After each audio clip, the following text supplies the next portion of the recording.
Ciao guys, Wood here. So HTC just announced the HTC Vive Cosmos and many people are asking like, should I get this, should I get the Oculus Quest? But the real question is, are these two really competitors? Well, no, actually no. Let's explain why.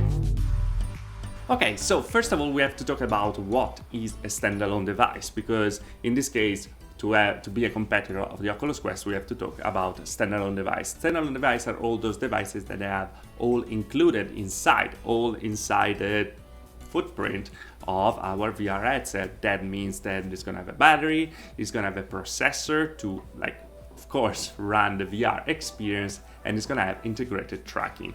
Now, we saw already standalone device like the Oculus Go, the Lenovo Mirage, or also the HTC Vive Focus that never really got to the Western world. These are devices that don't need anything else to work, they just work by themselves. And what is the difference between these that were already there and the Oculus Quest that they were waiting for?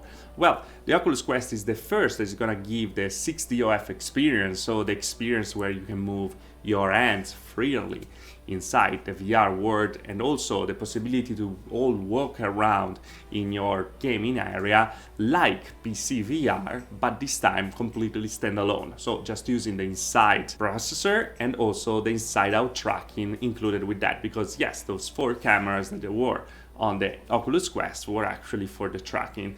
If you don't know anything about the Oculus Quest, well, you can check my first review here from OC5, where I give a pretty much an introduction, a review about this headset, so check it out for sure. Now, instead, when we are talking about the HTC Vive Cosmos, the information that we had that are very little, because as CES usually people do, they don't say pretty much anything, they just tease something and say, yeah, that is gonna arrive. And well, HTC did exactly that, and what they teased was this new Vive reality, this new ecosystem with a new store and new home.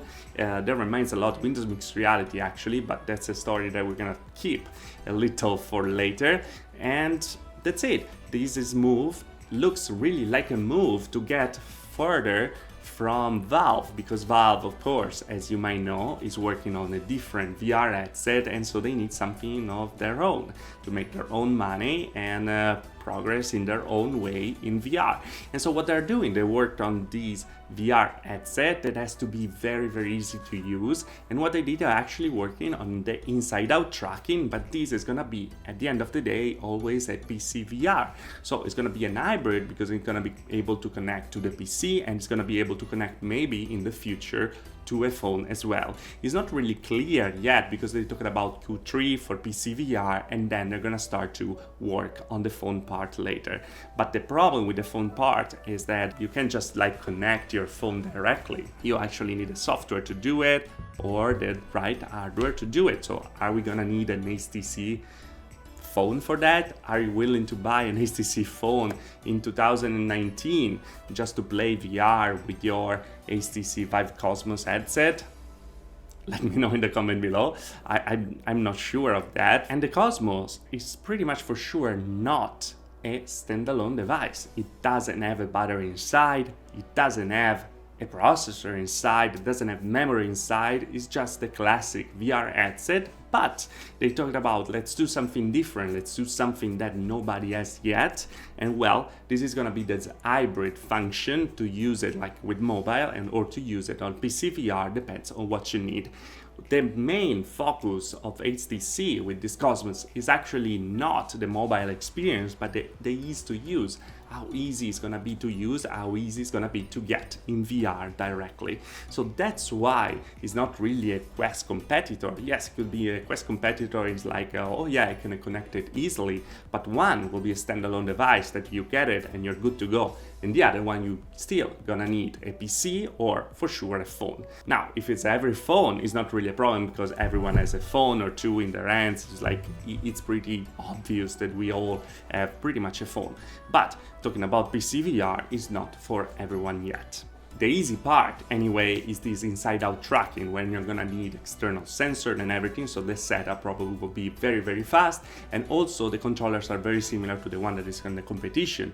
So we're gonna have to unify pretty much everything, and for the devs will be easier to port an app to the other and have a bigger ecosystem for them as well. But that actually make it not really a competitor of the Oculus Quest, as we said, but the real competitor Windows Mixed Reality, because as you can see, it looks very, very similar. The cameras are there are 2 additional, probably an improved tracking system. The house seems really pretty much like a Cliff House, and also all the apps that pop up. You're gonna be able to open Windows, you're gonna be able to use the browser with Firefox. It's just they're creating a big competition to create this big ecosystem. So what I'm saying is, for your question that we had at the beginning, should I wait for this one or should I get the Quest? Well, if your idea was to get the Quest because you wanted the standalone experience, the easy to use VR, just get in, convince every freaking friends to get it and play all together all the games that we're gonna have, well, go for the Quest and don't wait, because it's gonna be very, very long. Everything's gonna arrive after Q3 and you're gonna have your Oculus Quest for probably also less money much before. At the same time, instead, if you want PC VR and you want something easy to use, easy to set up, well, Windows Mixed Reality is already there and works very, very well. We saw that with the Odyssey Plus, we saw with the Lenovo Explorer, with the first Odyssey. There are a lot of different headsets that you can get to and get involved in VR and PC VR with the easy to use. And also, if you're talking about Windows, Windows has the same kernel that is gonna run on Windows on ARM.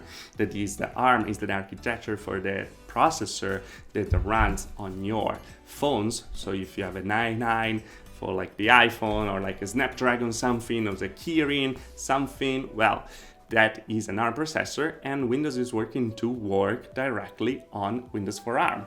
And that, if that is gonna arrive, maybe you're gonna have a little box to connect directly, or with our phone, we're gonna be able to use Windows as well and load our Windows Mixed Reality world directly with them, with just a little adapter to bring the HDMI and USB directly in the Type-C. Maybe I'm dreaming, but that's pretty much what HTC is doing as well. Anyway guys, I hope this helped a little. As always, if you liked the video, like. If you didn't like the video, dislike. Subscribe to the channel for more about VR and tech. I see you guys in the next video. Thanks for watching. Ciao.